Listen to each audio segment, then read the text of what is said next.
Hi hello friends, welcome to Shanthi's vlog. நம்ம விலாக்ஸில் இன்றைக்கி night dinner என்னன்னு பார்க்கலாம்.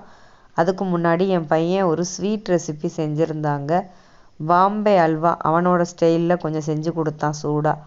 ரொம்ப ரொம்ப டேஸ்டியாகவும் நல்லா டெக்ஸ்சர் நல்லா சாஃப்டாகவும் வந்துருந்துச்சுங்க.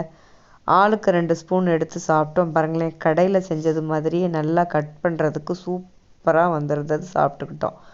நைட்டு டின்னர் என்ன அப்படின்னா, என் பொண்ணு செஞ்சு கொடுத்தாங்க. டின்னர் சப்பாத்தி போட்டு கொடுத்தாங்க. நல்லா மாவு பிசைஞ்சு வச்சுருந்தேன். அதில் அவங்களே போய் சப்பாத்தி போட்டு ஒரு ஹோட்டல் ஸ்டைலில் தக்காளி சட்னி ஒன்று வச்சு கொடுத்தாங்கங்க. சிம்பிளாக தான் இருந்தது, ஆனால் சூப்பராக டேஸ்ட்டாக இருந்தது. நல்லா சாப்பிட்டாச்சு. சாப்பிட்டுட்டு நைட்டு டின்னர் சூப்பராக முடிச்சாச்சு. இந்த டின்னர் ரெசிபி உங்களுக்கு பிடிச்சிருந்தா என்னோடய சேனலில் ஒரு ரெட் கலர் ஹார்ட்டின் கொடுத்துருங்க. உங்கள் வீட்டிலலாம் என்ன நைட் டின்னர் அப்படின்னு கமெண்ட் பாக்ஸில் கமெண்ட் பண்ணுங்கள். தேங்க்யூ. தேங்க்ஸ் ஃபார் வாட்சிங். Thanks to